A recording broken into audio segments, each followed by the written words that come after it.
All right, hello there again, Geometry A students. Mr. Mandrell back here again with another supplemental video to go with this time Unit 4, Section 3, solving problems with right triangles.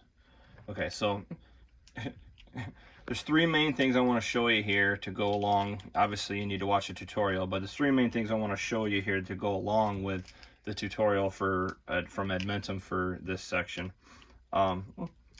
But one thing you need to realize is in this section, what you learn and what you're going to need to be able to apply in the mastery test is basically just the ability to be able to solve any problem that has anything to do with a right triangle. So this is all going to be about right triangles, which makes sense because so far in this this unit it's been about trig or trigonometry, the basics of trig ratios and trig functions, which are applied only to right triangles. Okay, so we're going to get a little more of that here. But before we get into that, I wanted to do a quick review of the Pythagorean theorem. Now, the Pythagorean theorem you should have already gotten before this in pre-geometry type stuff. But now it's going to be very important to remember it and use it because of the fact that obviously in working with right triangles in trig or in trigonometry, you should be able to use Pythagorean theorem as well because the Pythagorean theorem applies specifically also to just right triangles. Okay. But again, you're going to need to be able to use this information from the Pythagorean theorem and then the other two things to be able to solve problems. And the test isn't going to be specifically over just like one thing. You need to be able to look at a problem, at a word problem, or it might be a picture problem. And basically, it's like solving a puzzle. Deduce what information you're given and how that information can be used to look for or solve for the unknown or what you need to find. Okay, so I can't do any specific one thing that's going to tell you how to do like everything you need to know. You need to be able to take this information and apply it to a problem. Okay, so a quick review of the Pythagorean theorem. The Pythagorean theorem is stated a squared plus b squared equals c squared, where the a, b, and c stand for the sides of a right triangle. Okay, and the important thing here is that c is the hypotenuse, which is the longest side of the right triangle. Okay, should know that by now. Hypotenuse is the longest side of all right triangles, and a and b are the legs. It doesn't really matter which one you label as b or which one you label as a. I've just labeled it in this orientation because what does matter is you should remember the lowercase a is across from the uppercase angle a, and b is an opposite. We call opposite the triangle or across the triangle from the uppercase b, right? And c is the hypotenuse, which is across from big C, which is the right triangle. Okay. Okay, try to hold still. Okay, if you have to use two hands, that's fine. Okay. So with this, just an example problem is you have to be able to use this theorem to solve for a missing side because it's applied to the sides and not to the angles. So let's just say I knew, here's a sample problem. Let's say I knew here that I was given A. Let's say I'm given that side A is equal to 8. All right, so let's say it's 8 units, all right? Could be inches, could be centimeters, whatever. And that the hypotenuse here, let's say C is 10 units, all right? And I want to know what B is. So B is, let's just say question mark. What's B? So if I have this information, I plug it into the Pythagorean theorem. So just substitute into the Pythagorean theorem. A squared will become whatever A is. A squared becomes 8 squared plus B squared, which I don't know. B is my unknown. So you could put X in there if you wanted to and call it X squared. Because X is like, your more standard unknown variable. But I'm just going to leave it as B, for side B over there. And then C squared becomes 10 squared because C is 10. Okay, so given information has been substituted. Now, at this point, do the math. Do the square what you can square. 8 squared I know is 64. 8 times 8 is 64. B squared remains just as B squared because I don't know what B is. And 10 squared, or 10 times 10 is 100. Okay. Now, at this point, you have some basic algebra here, and that is I need to solve for B, right? That's the point of this, is to get B, find out what B is. So I'm gonna, in this equation now, I have algebra, I got to get B by itself. So I see here that 64 is a term here, a constant here that needs to go away, so I can have B squared by itself still. So this is a positive 64, so I'm going to subtract 64 from both sides of the equal sign, right? That's 0. So I end up with b squared left over here. 100 minus 64, that's 36. So I have b squared equals 36. Okay. Last step and I'm done. I want to know what b is, not b squared. So in order to get rid of the squared, I want to square root both sides. Square root cancels the squared out, right? And I get b. And then the square root of 36, here's 6. Okay, 6 times 6 is 36. So that tells me that b here is equal to 6 units. Okay, 6 meters, inches, whatever the units happen to be. I guess we could just put units. And you should do that since it's a side length. It's not an angle measurement. If it was an angle measurement, we'd have it in degrees. So b equals 6 units. So that is a use of the Pythagorean theorem that you need to be able to do. It's a basic thing, and but again, just a little review. You need to be able to do that. Okay. Now moving on here. The next two things are going to be back over some trig stuff. So to start off with here, I guess I'm going to use this to cover up. We're going to use the value of a trig function to find a missing side. Okay, so we've learned what the trig ratios are, and you know that like sine is the sine of any angle is the opposite side of that angle over top of the hypotenuse. Cosine of an angle is the adjacent side to that angle over the hypotenuse, and we know the tangent of an angle is the opposite side from that angle over the adjacent side to that angle. Well, now we need to be able to use trig functions like sine, cosine, and tangent to find a missing side. Okay, so normally we're given the sides, and you just say, hey, this is the the cos of the sine of an angle is that side, the opposite side over the hypotenuse. Well, what if we weren't given one of those sides? Let's say we were actually missing one of those sides. So here's an example problem. Okay. So I got a basic right triangle here. This one I just decided to label EFG instead of ABC just for variety's sake. So I've got right triangle EFG, and you're given the information that you need to know. All right, you know it's a right triangle because I got the 90-degree angle mark here, so that means angle F is 90 degrees. And I've labeled the sides, the lowercase letters opposite the uppercase angles. So I got side E across from angle E, side G across from angle G, F across from angle F, so on and so forth. So here's a problem. Given meaning this is the information that you know. Aside from the knowing that F is a 90-degree angle, let's say we're given that angle G is 40 degrees. So in this case, we're actually told this angle is 40 degrees. We're not just saying this is angle G. We're saying this is angle G, and we know it's 40 degrees. Okay? And let's say that we know that EG, side EG, which is, in this case, the hypotenuse, right? From here to here, is 12 inches. All right, so I'm telling you the hypotenuse is 12 inches. What is the length of side EF? So in other words, we need to know the distance from here to here. Side EF, or you could also call it side G, side small g, which is because it's across from the big G. So I got to be able to understand what information I'm given and how I can use it. Okay, I right now know that my unknown here that I need to solve for, we can call it X, G, is side G. I'm looking for, that's my unknown. That's what I need to solve for. My X, I'll call it, is that side G. Well, what angle I know, aside from the 90, I know this one here is 40. Okay? And what's the relationship of side EF, okay, from that angle G? That side is opposite or across from that 40-degree angle, right? So since it's opposite, all right, I need to do a trig function that has opposite in it. All right? Well, that's two of them, right? Sine is opposite over hypotenuse, and tangent is opposite over adjacent. Okay, so what do I know? What else do I know? Well, I happen to know the hypotenuse. This is the hypotenuse, right? I don't know the adjacent side to 40 degrees. That's side E here. I don't know what that is. But I know the hypotenuse. So I know my unknown right now is X, and that's opposite angle G, the 40-degree angle. And I know the hypotenuse is 12. All right, so which trig function involves the opposite side and the hypotenuse? Sine does. Sine is equal to opposite over hypotenuse. Okay, so Now, what I got to do here is sine of an angle. I need an angle. Well, this is the angle I'm dealing with, right?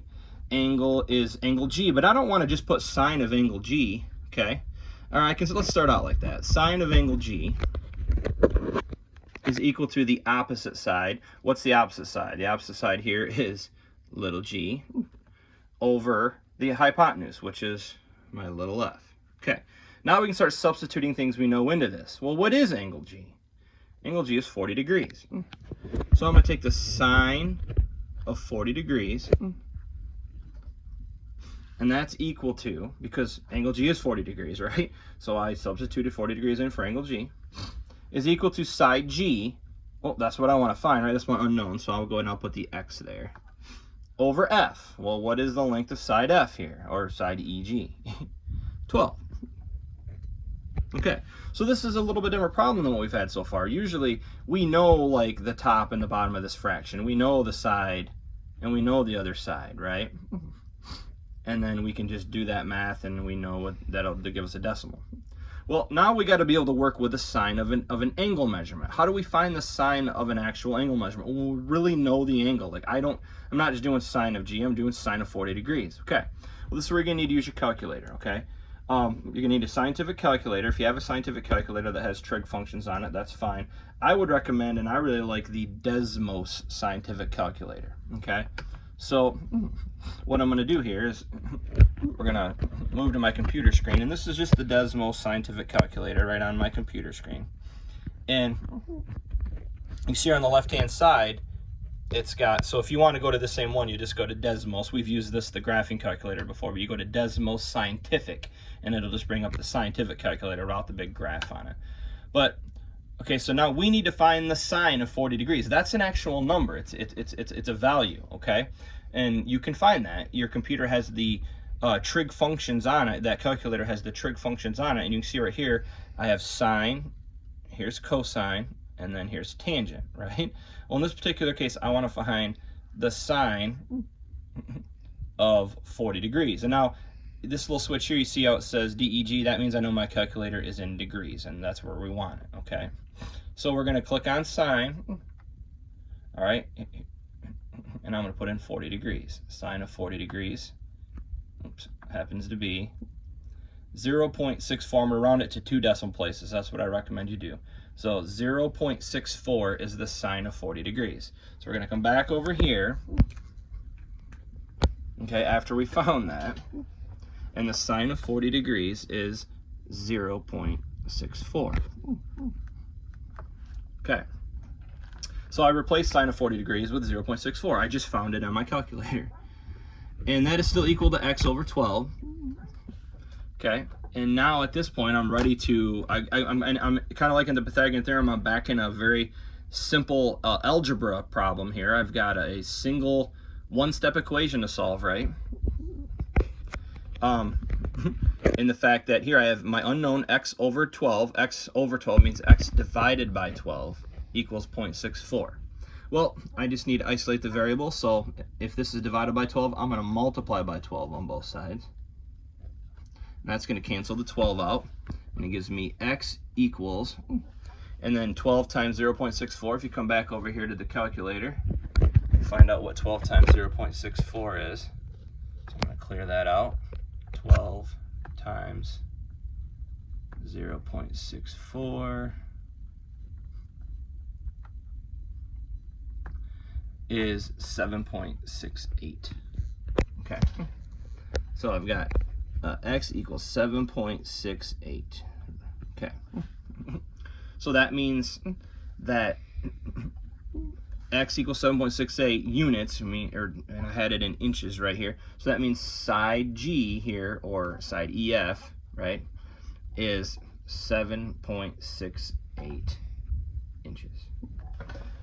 So that's how you use the trig function itself to find a missing side, okay? Because since you know the angle measurement, as long as you know it in degrees, you can take the trig function of that angle measurement. So sine of 40 degrees gives me that information, and then I can just apply it to the trig ratio of opposite over hypotenuse. Now you can do the same thing for cosine and tangent as well. So let's just say I wanted to know what side E was here. All right, I could take the cosine of 40 degrees, because that would be the adjacent over the hypotenuse, right? Take the cosine of 40 degrees, and that would be side E over side F, right? And then I would have my x would be my side E, so it'd be x over 12. And then I would take the cosine of 40 degrees, and then I would end up multiplying by 12 on both sides, and that would give me side E. Okay? So same thing. And another thing to point out here is, if I know this side's 90 as far as angles go, if I know that this angle is 90 and this angle is 40, don't I already know what this angle is as well? You should recognize that. This would have to be a 50-degree angle, because 50 plus 40 is 90, and then 90 plus 90 is 180, and they have to add up to 180. So you can also come here and use sine going across this way if you wanted to find side E. Okay, last thing here I wanted to introduce to you, or talk a little bit about, that you're going to have to be able to use, are called inverse trig functions. Okay.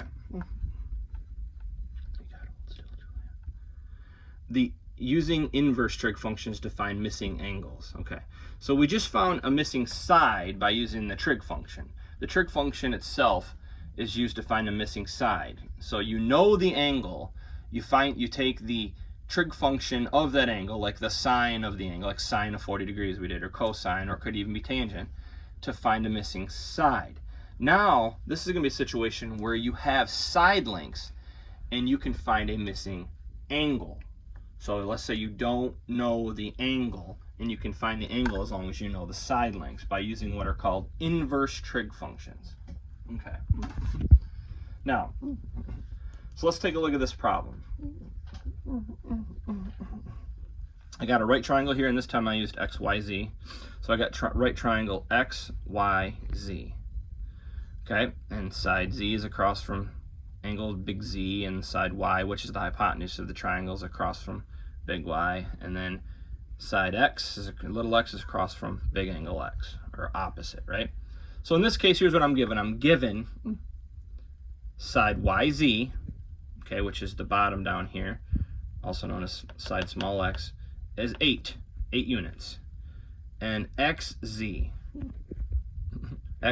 which is the hypotenuse, is 15. So we're going to say xz is 15 units long. So here I'm not given either of the two acute angles. I just know that's a 90-degree angle here. That makes it a right triangle, so this all works because it's a right triangle.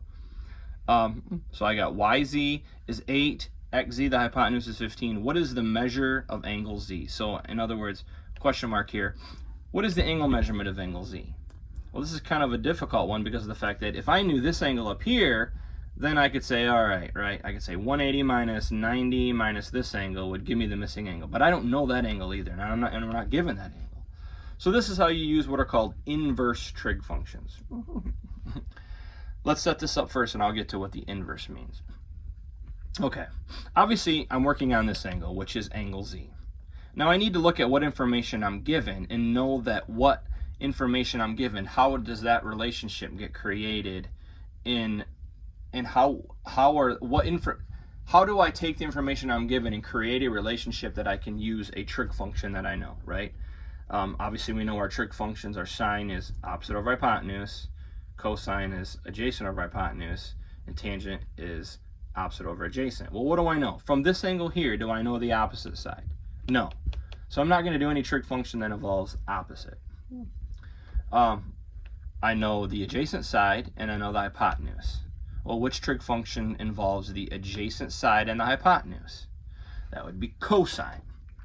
So the cosine of all angles is equal to the adjacent side, this is just review, over the hypotenuse, right? Okay, so if I take the cosine of angle Z,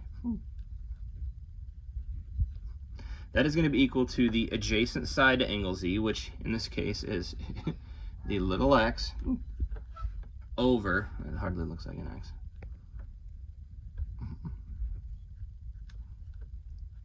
over the hypotenuse, which is y, right? Okay, so I'll keep going. the cosine of angle Z. Well, we don't know. Before, remember, we knew like that was 40 degrees, so I put cosine of 40 degrees. Well, I don't know. That's my question mark now, so I'm going to leave that as my unknown. That's my angle Z. That's what I'm finding. Do I know side X? Yes, it's 8. Do I know side Y? Yes, it's 15. Okay, so I know cosine of angle Z equals 8 over 15. Now, okay, that's all well and fine. All right, so what we're going to do here now is I can do 8 divided by 15. So I can take, this will end up being cosine of angle Z is equal to 8 over 15. So let's go over here to the calculator and get our decimal for 8 over 15. So 8 divided by 15 is 0.53 is what it rounds to. Okay, but that's just 8 divided by 15. That's not angle Z. That's the cosine of angle Z, basically. The cosine of angle Z is 0.53. But the cosine of angle Z isn't angle Z itself, right? We're looking for a degree measurement. Angle Z is going to be so many degrees. 0.53 is not the angle. It's not degrees. It's the cosine of angle Z. So how do we take and how do we find angle Z from its cosine? Well, this is where the word inverse comes in, okay? Inverse trig functions on your calculator, okay, and then specifically, even as you read them in your tutorial on Edmentum, will look like this. So if I want to do, what I'm going to end up doing here is I'm going to do the inverse cosine.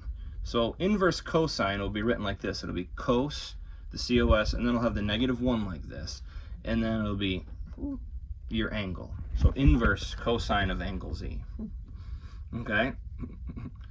So this means, this reads inverse. So when you see that -1, it means inverse cosine of angle Z. Okay? And you can have, there's inverse sine and inverse tangent. Okay? So in this case, what I'm going to do here is when the inverse trig function of a trig function cancels it out. Okay? All right. So when I have this like this, where I need to, basically what I need this cosine to go away. So I have just angle Z by itself. It's kind of like in algebra. I need this cosine to go away. So angle Z is by itself, and then I'll have my angle, my degree measurement. So what cancels out or negates cosine? Inverse cosine does. So what I'm going to do is I'm going to take the inverse cosine of this whole side. Okay?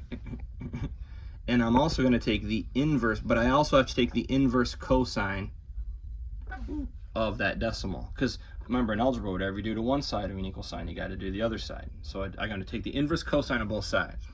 Now that cancels these out, and it leaves me with my angle Z. I got to move up here. I'm running out of room. Okay?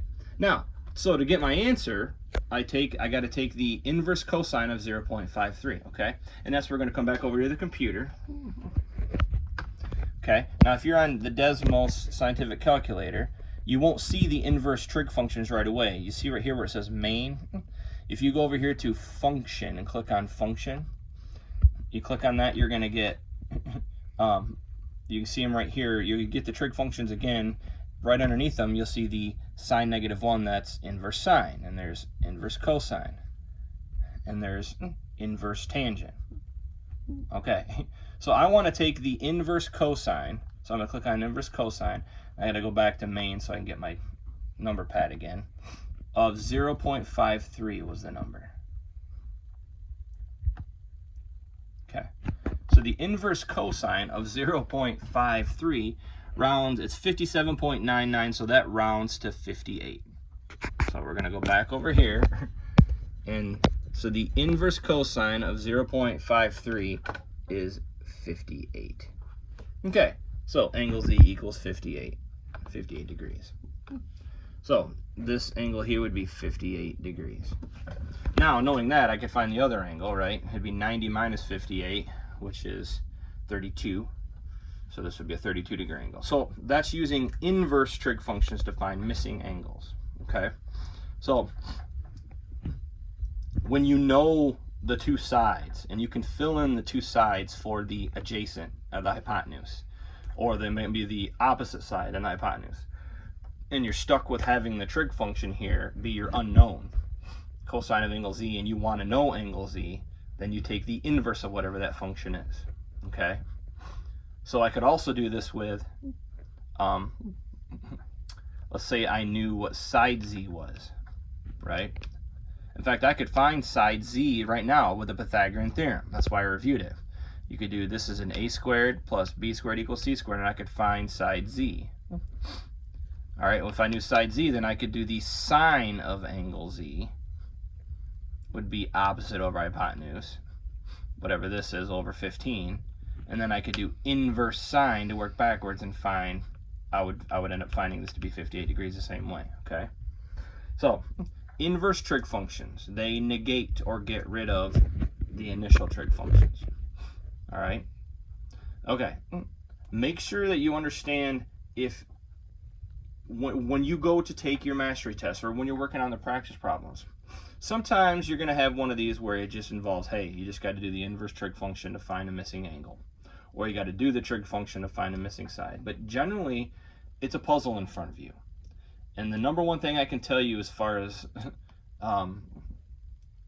you know, a tip, or, you know, as far as what you should be doing, is when you read one of those problems and it doesn't have a picture, draw a picture. Draw a picture first every time. Because they're not just going to be simple triangles, they're going to start with real world situations, okay? But if you draw a picture, like it'll have a flagpole problem or a skyscraper problem with a sun on the horizon and things like that. But if you draw the picture, then it just becomes a triangle in front of you like this. It's not it's not anything more than a right triangle. But if you don't have the picture, it's pretty much impossible because you have to visualize it all in your head. So start by drawing a picture for every problem if it doesn't already have one. And then you just got to understand that it's a puzzle in front of you. What information do I got? What information do I know? What information don't I know? Or what information am I trying to find and solve for? And then put it together from there. The actual math really isn't that hard. There isn't much involved here as far as like long algebra or complicated stuff. It's really more figuring out, okay, I knew to use cosine here because I knew the adjacent side and the hypotenuse. Well, what trig function uses the adjacent and the hypotenuse? Cosine. All right, if I would have been given z, that would have been the opposite side and the hypotenuse. Well, that's sine, right? Let's say I didn't know the hypotenuse, and I knew the opposite side and the adjacent side. What's opposite and adjacent involved? Tangent, okay? So it's just a puzzle. Once you get that puzzle figured out, then the math's easy, okay? And you can use the scientific calculator to help you find those trig and inverse trig functions. Okay, make sure, again, you communicate. Call, email, or text. If you need any help, I'll be here. All right, good luck.